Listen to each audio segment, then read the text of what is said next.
Fellas, you know Degree Cool Rush deodorant, right? Well, last year they changed the formula, and guys were mad about it. One dude even started a petition. So guess what? Degree heard us, admitted they messed up, and brought the original Cool Rush scent back exactly how it was. And it's in Walmart, Target, and other stores now for under $4. So grab some and remember why its cool, crisp, and fresh scent made it the #1 men's antiperspirant for the last decade. Degree Cool Rush is back, and it smells like victory for all of us. Police responded to a 911 call. Dramatic video of gun insanity in the Bronx. Police releasing a new video of a person that they are still trying to track down. Defund the police is not the answer. Many people surveyed said they just don't feel safe in the city. It's a shooting outside of a store. This is Bo Dietl's One Tough Podcast. Police this morning are searching for the person who turned this Harlem platform to a crime scene. A Red Apple Media Podcast Network production. Now, here's Bo Dietl. Welcome to Bo Dietl's One Tough Podcast. Today, we've been doing a lot of podcasts, about 150 in a can, 160. But today probably is one of the most important podcasts that I've ever done. And I have a great guest that's going to be part of it from the beginning. How I titled this podcast is the biggest threats to America today, our pending doom. In reality, we're going to talk today about this is probably one of the most dangerous times for America in our history. We all went through 9/11. I was down there that day when the towers came down. I stayed there for a lot of days. And we always said, we're never going to let this happen again. Well, it was only a little over 20-something years ago. And right now, I really believe we're embarking upon one of the biggest threats ever to this country. We're talking about our borders being not unmanned at all, not knowing who in the hell is coming through our borders, who's in our country, and then it even gets worse. The leadership in our country right now, it's upside down. The criminals are the good people, the cops are the bad people, and in reality, we feel as though right now, if this tide doesn't turn, it's going to be a disaster, and it's not if it's going to happen, it will happen. And I have an outstanding guest today, and I would like him to assist me because he's a security expert also. He's a military guy, but most of all, he's a very astute person of what's going on. And he's a retired United States Army Special Forces Green Beret. And his name is Lieutenant Colonel Scott Mann. And Scott, I'm going to give a little bit about your biography, if you don't mind, okay? First of all, again, very honored to have you on board here today. Lieutenant Colonel, former Green Beret, 23-year military career. You led missions in Colombia, Ecuador, Peru, Panama, Afghanistan. Founder of the Rooftop Leadership, expert in rapport building skills, helps today's leaders. You do a lot of talks as far as with leadership and not just as far as with security. You were a founder of a task force called the Task Force Pineapple, which I had one of your compadres on my show, and we talked about that a little bit. And then also, you have a best-selling book out there, Game Changers, Going Local to Defeat Violent Extremists. And you have a play, actually, that you have a one-man play about called The Last Out. Came out in 2022. It might be coming out again. And you have 3 grown sons. Any of them in the military? I've got my oldest son is a captain in the infantry, and my middle son is in federal law enforcement. Well, congratulations. Thank them for their service. And you married for 20 years. But more important is I want to take let's take the scab off the wound right away. And I broke it down to 3 different areas. And then we're going to talk about, because of your knowledge of what happened over in Afghanistan, and people don't realize we're getting information back from people who are on ground in Afghanistan because of your great network that you guys put together. And they're letting us know there are Al-Qaeda guys coming in through our southern border. And these guys are not looking to have a goat barbecue here. They're coming over here to do one thing, is to cause destruction in our great country. And the migrant situation right now, look, I'm the first one that says my parents, I'm a first generation. They were immigrants. They wanted this great democracy. They wanted this great land of America. But these people that are coming through our borders now, we have no answer to who they are, what they are. And the funny part about it is when they get stopped, all they got to do is make up some kind of a story that they're coming here because they want freedom and all that. And now the migrant situation is so serious because we have people who are identified on our watch list and all that. These are the ones we catch. Then they got gotaways. We're talking about maybe 1 million gotaways. So maybe if 1% of those gotaways are terrorists that are coming into our country, and it goes on. And then we hear about these gangs from Venezuela. These are criminal gangs that are coming in. They're opening up jails. They're sending them to the United States. It was kind of like when Cuba opened up, when Fidel Castro emptied out all the scumbags that were incarcerated in Cuba. And they are only coming into our country for one reason, is to cause chaos and commit crimes in our city. And we can pick up the paper every day. Why don't we talk a little bit about the terrorist side of it first, because this is one of your specialties with the Al-Qaeda and there's other groups. So I'd love a little of your insight from what the knowledge you have, what has gone through, what is coming through, and what is going through our southern borders right now in America. Yeah, thanks, Bo. Thanks for having me on. Huge fan, and I've followed your work for a lot of years, to include when I was on active duty. And the way that you led after 9/11, for a lot of us who went on to fight a 20-year war, you were a big part of it. You and a lot of the other leaders that stood up after the dust cleared. So thank you. It's a special thing to be talking about this with you, because I know the level of loss that you encountered. I lost my Ranger buddy on 9/11 and just kept losing buddies after that, And so when I talk about this, the first thing I always tell leaders like yourself is, the first thing is to understand is I'd rather not be talking about it. I left the Army in 2013. I retired on my terms. I was ready to move on. I frankly didn't like where things were going in Afghanistan then under the Obama administration. And that's why I retired. And I felt like it was heading where it is right now. But I got pulled back into it in 2021 because one of my buddies, an Afghan commando named Nizam, was on the run, and he had spent his adult life fighting alongside us. And, there was nobody there for him. And so a group of veterans came together and we helped get him out using relationships and cell phones. I tell you all that because what I'm about to lay out and what I'll lay out for the rest of the show is coming from veterans like me who were special operators who fought in this war.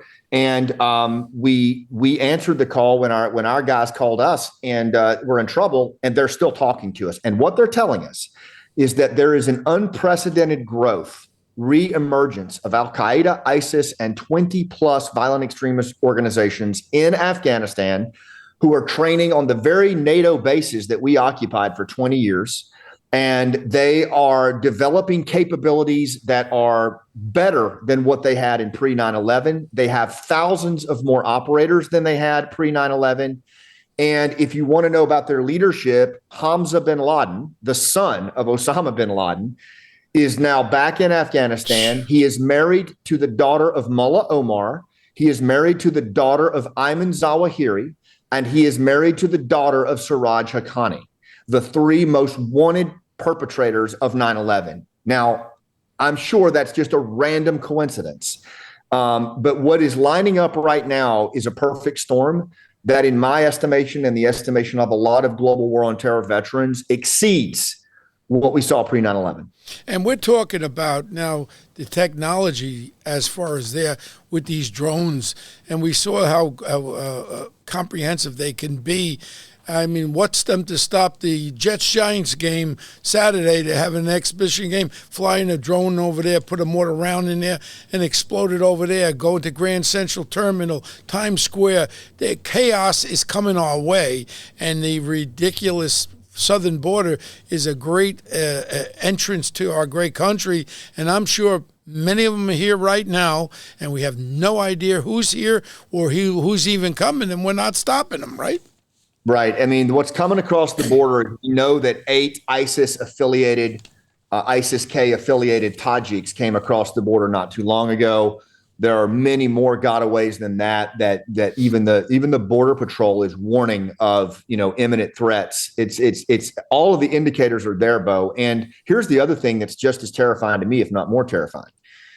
The southern border is open, but also legal immigration, where these operators would come across using fake passports, fake credentials, because the Minister of the Interior in Afghanistan is Haqqani. He has a $10 million FBI bounty on his head. He's known as the father of suicide bombing.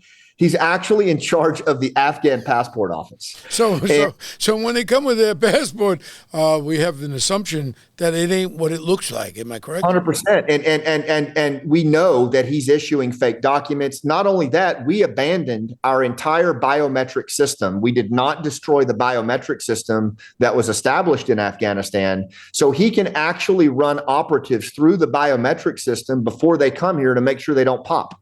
Wow.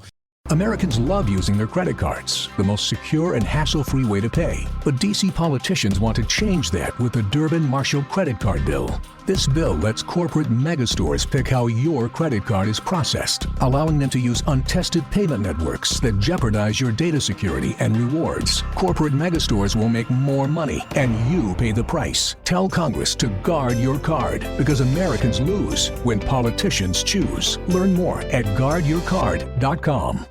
Ready to make a real impact every day? Join the Active Day Home Care team and help clients maintain their independence in the comfort of their own homes. Make a difference in someone's life as you provide essential daily assistance and protect their health and happiness. Earn up to $20 an hour and enjoy additional perks like optional daily pay, 401k, paid time off, ongoing educational training, and more. Join a team that values care, compassion, and your professional growth. Visit activeday.com to apply.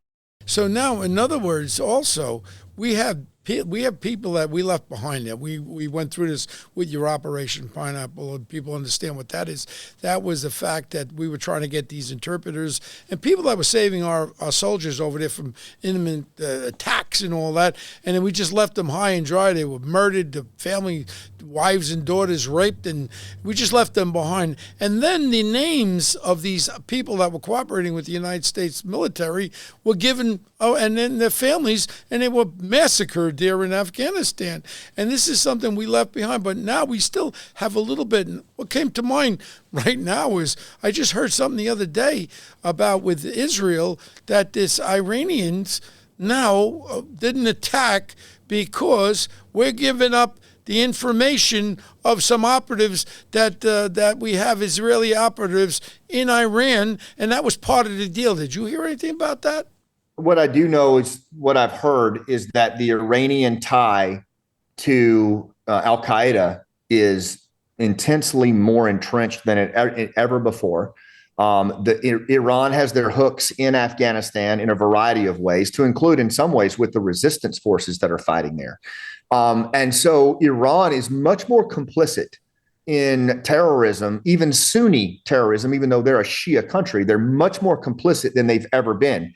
And here's the other thing. So it wouldn't surprise me at all. I've not heard that. But we're talking about what I heard was these were people that were working with Mossad and the Iranians that were able to implement that bomb and blow that piece of garbage up, that Hamas guy over there.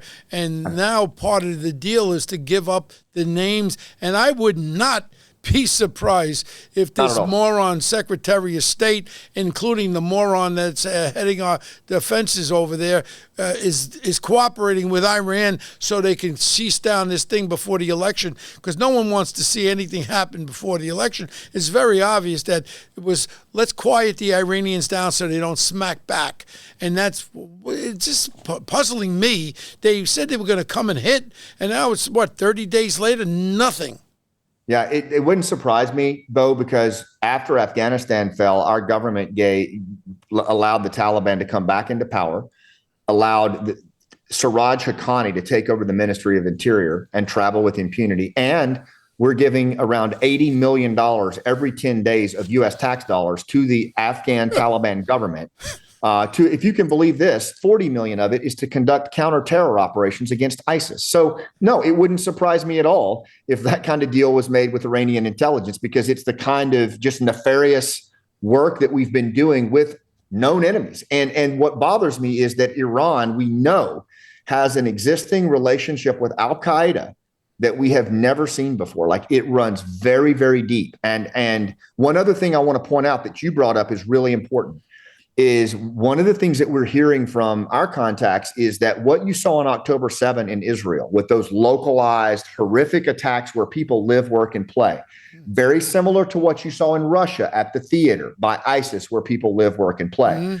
A lot of what we're hearing is it may not, because these groups always want to outdo the last guy, right? So what you may very well see is not the spectacular World Trade Center attack or the Pentagon, but rather, say, some attack against like 8 different cities at the same time where we live, where we work, where we play, schools, synagogues, ball games, and think about how that would systemically paralyze the nation. You and I talked about the DC sniper. That was 2 idiots shooting out of the back of a car. Imagine an attack like what you saw on October 7 in 7 states at the same time. Or imagine right here in New York City, Target Zero, Grand Central, Times Square, Penn Station, 3 areas. Let them attack there. You will freeze this country and this city up. And it's not when. I mean, it's not if, it's when. And the reality is that no one really is dealing with this. And and I don't want to get political right now, but I mean, the way things are looking, I mean, people don't like Donald Trump. I know him 40 years, but that's the only alternative here, because if Kamala gets in with the other commie vice president candidate, we got real problems. If they take over the Congress, they'll be pushing through these laws. But for some reason, they're missing the most important laws. The most important issues for this presidential races our southern border, crime. And that's going to bring us right into the other part of what I wanted to talk to you about. We're talking about the George Floyd effect. And, being from law enforcement and all that. When that occurred, when they were able to riot freely, burn down, assault, even actually murders were involved, no one arrested, and just let them go. And now it's topsy-turvy. Now the cops are looked upon as the bad people, and the criminals are looked, we got to take care of them. You've got gangs in New York City from Venezuela. These gangs are just out for one reason, is to commit all these crimes. And right now, in our cities, across this nation, we got the George Soros who are supporting these district attorneys that are one thing, bail reform. Do not get bail. We got people locked up 25 times for felonies, and they're assaulting, robbing. No bail. How does that stop? I mean, you're a very astute person. How do you stop a criminal from committing crimes when you're letting them out with no bail? Yeah, I mean, there's no precedent and there's no consequences. That's the biggest thing I'm concerned about. There's no consequences for the actions of these guys, and just where's the leadership? Where's the leadership? As the father of a young law enforcement guy, I mean, like, I look at that and I think about how he even has to think about how he comes home at night. I've never thought I would see that in this country, where the impact on law enforcement and the way that they've been derided is so bad. Now, here's the other thing from a terrorism perspective. Yeah.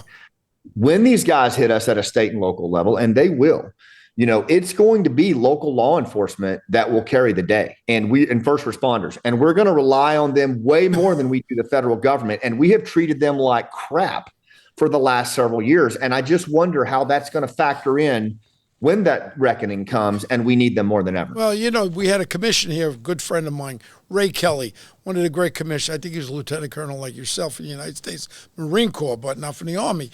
And Ray Kelly was our commissioner here, and we had so much great intelligence, and he had it around the world, and we were able to gain this before it happened. Now, you know what we have? We have what they call ugats. Ugats means in Italian, we got nothing. And right now we have nothing. We have no intelligence.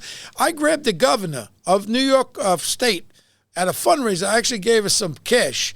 I gave her $5,000. I don't know why I did that. I guess just to talk to her. And I said, Ms. Governor, whatever they call her, I don't know, Ms., Mrs.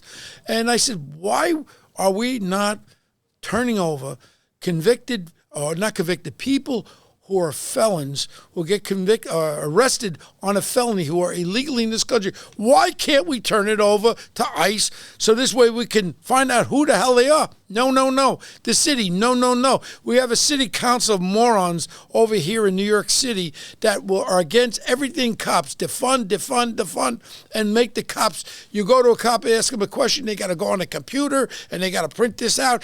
It's all to protect the criminals. And we just keep sliding down and down and down. And it's just terrorizing my mindset, thinking about what the future is, because I see it coming.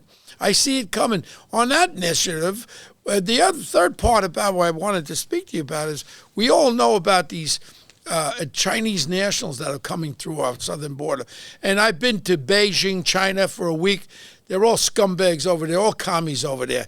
And I'm going to tell you something about the Chinese people. They're bent a 40-year plan to take over the world, and that's part of it. These guys are coming in there. They're not coming over with their families and babies to have a good life in America. They're coming over for another reason, and I'll tell you what the other reason is. They are infiltrating our country as we speak now. They're looking at all our infrastructure, our energy infrastructure, all that. You don't have to go. You go to Boeing, you go to any of our defense contractors. Every aspect has been hacked. And I'm going to tell you, look at our F-35 fighter jet and look at China's top-of-the-line fighter jet. They look like they were blueprinted off each other. It's exactly what it is. They've knocked off every aspect of our military, and they've hacked into everything. Now they're into our country right now. This is going to be something where they don't have to fire a rocket or a bomb at us. They could just shut off our infrastructure or our energy grid. They can control us like we're puppets. What's your feelings about this China thing? I know that you have a lot of intelligence on that. Yeah, I mean, I will tell you that as a Green Beret, our specialty is unconventional warfare, guerrilla warfare. And so I spent my adult life trained in, subversion, sabotage, and how that works. And what I can tell you is the first thing that you want to do is you want to infiltrate. You want to get your military-age males in place. And you want to do it quietly, surreptitiously, and then you want to do the assessments of all the infrastructure and what makes the nation state tick. And then when the time is right, you execute in a decentralized, localized, mission centralized kind of way. And that's exactly what they're doing. And what I worry about probably more than anything else, Bo, and you've hit all three of them today, but I want to kind of bring it together, is I worry about this nexus of nation state bad actors like China, international gangs tied with local gangs, tied with violent Islamist international extremists. What if there's a nexus of all three? What if there's a collaboration between all three of those? And I think there is. I think that there absolutely, because what they all share in common is divesting and destroying the United States and its way of life. And every single one of them has a stake in that and power. And I could totally see a scenario where these Chinese nationals, violent extremists, and international gangs are collaborating and using their systems and capabilities to actually support each other. And we're seeing evidence of it in different locations. And it's something that state and local are going to have to deal with while we presently treat them like shit. And on top of it, what we just spoke about not too long ago was the diminishment of the police officers that are out there, taking away their heart and soul, not supporting them. And then when it happens, everyone's going to go and run to the police there. And in reality, we are going to have no intelligence on it. And America is going to be in a state of an emergency where we don't even know who's going to attack us next. Is it going to be the Chinese nationalists shutting down some terrorists with bombs and with drones, or the gangs, and on and on and on? I mean, the way we started this show was this, I think, is one of the most important podcasts I've ever done, because this is the biggest threat facing everyone in America. I don't care if you're a Republican, a Democrat, an Independent. If you don't get your hands around what we're going into right now, I mean, look, it happened in Germany when my Jewish friends there were with the Hitler there, when they marched into the concentration camps and all that. And I hate to use that as a comparison, but they drove in there and they didn't know what to do. We're seeing this coming. We have to stop it before it comes. How do we stop it? I'll give you this. Sarah Adams, one of my intel colleagues who we've been working closely with on the threat. She and I briefed Governor DeSantis and some of his team members on this growing threat. And one of the things that Sarah said was she had actionable information coming out of Afghanistan about terror activity. So she did what this administration has encouraged veterans like us to do. She went to the DHS website, Department of Homeland Security. If you see something, say something. And she reported the information. It encouraged her to go to her local law enforcement. And they said, we'll help you do that. So she typed in Tampa, Florida, where she lives, and it took her to the Hurricane Operations Center. That was it. Yep, the Hurricane Emergency Operations Center was where it directed her. So this is what we're dealing with. And we don't even have anything in effect. So if someone sees something out there and tries to report it, it'll just go into the toilet bowl, and no one is taking this intelligence and putting it together. So we know, like even with 9/11, we knew they were taking flight training, not to land a plane, to take it off. It was all there, but the FBI wasn't communicating with the CIA. But this is even worse, because now we're looking at a triple threat here, a triple threat of be the biggest nightmare that this country will ever face. Our intelligence agencies walked away from Afghanistan in 2021, and we left 98% of our ground intelligence capability on the ground. We left 30,000 Afghan special operators to be hunted down and killed. And so the only people that picked up the phone when those intel pros and those special operators reached out for help were the veterans that had fought with them. They are still giving us the information. The CIA and these other three-letter agencies right now are actually paying the Taliban counterterrorism dollars out of U.S. taxpayer money to go after ISIS. So there is no threat reporting of substance from the resistance, from the operators that we trained. The only people getting this high-fidelity information, Bo, are veterans that fought in the war, and we're trying to get it to state and local leaders any way we can. That's how you and I got connected, and we're committed until we see our government responsibly step up. And I'm like you, this is not a Republican or Democrat thing, but I want to see some responsible stewardship on managing the intel that's coming out of these terror safe havens. And until I see it, the veterans will continue to share this information with whoever will listen. Well, God bless all the veterans that have to, like yourself and like Sean that works for me. And, in reality, that is the actual problem at hand. We're actually showing them the problem, how they're training, what it's all about, and it's to deaf ears. Now you do that with the Chinese nationals. Now you do that with the gangs they're coming over from Venezuela, the criminal activity. There's no intelligence to say, oh, yeah, these guys are part of this gang and all that. There's nothing. And then you got cops running around New York City, and they don't want to get involved because they don't want to lose their pension. And then they could be sued personally, and they could go to jail. What the hell do they want from the police department if you're not going to support them? You got a city council in New York City, morons there. You got a mayor, and I know him very well, Eric Adams. He tried to do the right thing. He can't do anything because the city council controls him like a puppet. I tried to get it on a referendum to give him the power back on policing and public safety. Everyone, and this is what we're facing right now. And I'm really, I'm scared. I got grandchildren in this city. I got children. I'm scared. I'm scared for your kids. You have grandchildren yet? Have you been blessed with grandchildren yet? Not yet, Bo. Not yet. Well, you're going to be blessed with them. God bless you. And you know what? I am scared. This is the biggest threat facing America today. And I'm going to try to get this podcast. I'm going to spend a lot of money to pump this thing out. I want people to understand what we're facing right now. And all the other crap is for naught. I don't care about buying bread or milk being high. I care about people's lives. We're going to be massacred in so many different ways. We're not going to know where it's coming from next. Yeah, it really is a very, very real threat. And one of the things that our folks are telling us, our sources, is that this isn't like planning that's underway. This is late stage preparation. And according to multiple sources, all of the operatives for the next attack are already in the United States and awaiting orders. Wow. If that doesn't scare the people of America, I don't know. Scott, thank you so much for your service and your family service and all the guys that are out there, all the veterans that really, really, really care.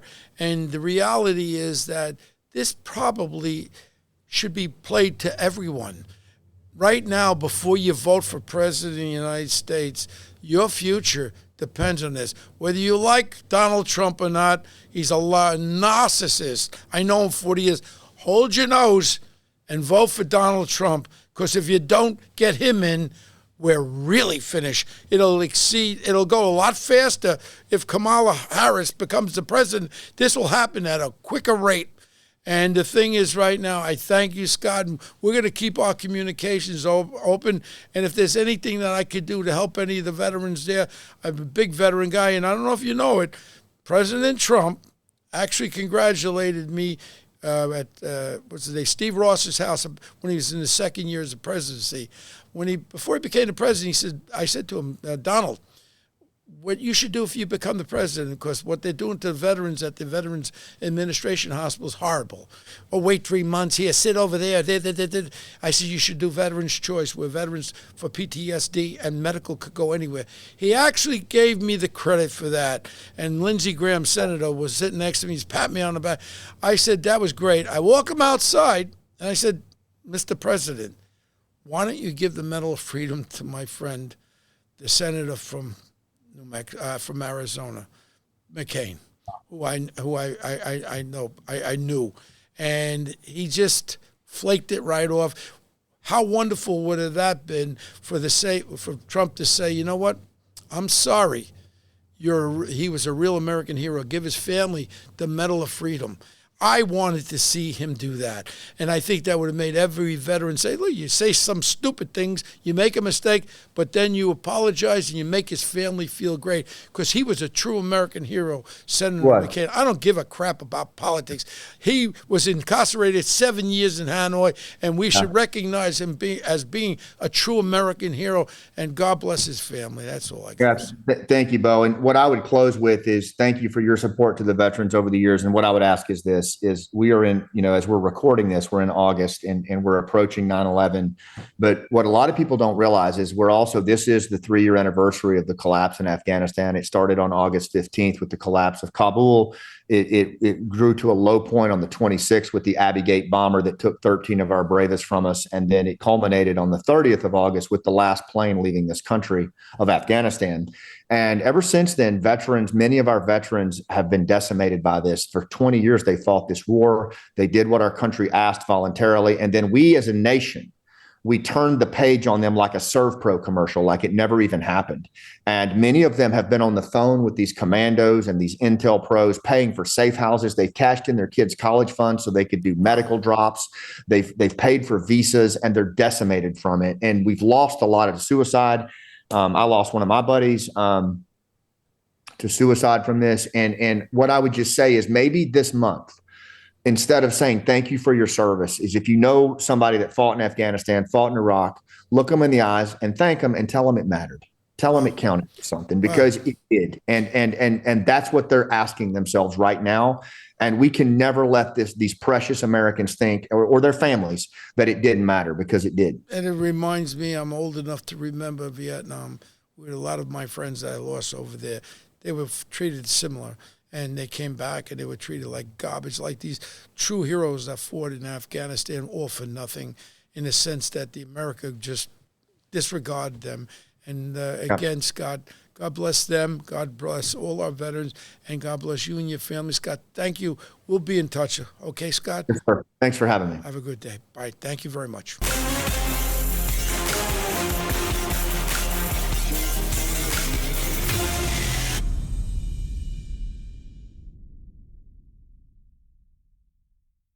Hello, folks. Larry Kudlow here. Pay attention, because China is leading the largest anti-American alliance since World War II. One that's already dumped U.S. bonds, grabbed 43 million acres of our farmland, and is plotting to dethrone the dollar. That's why IRA and 401k savers are protecting their savings with gold. Please go to freegoldguide.com/Kudlow or just call 800-621-3908 for your free gold guide on how to protect your wealth with gold 100% tax-free.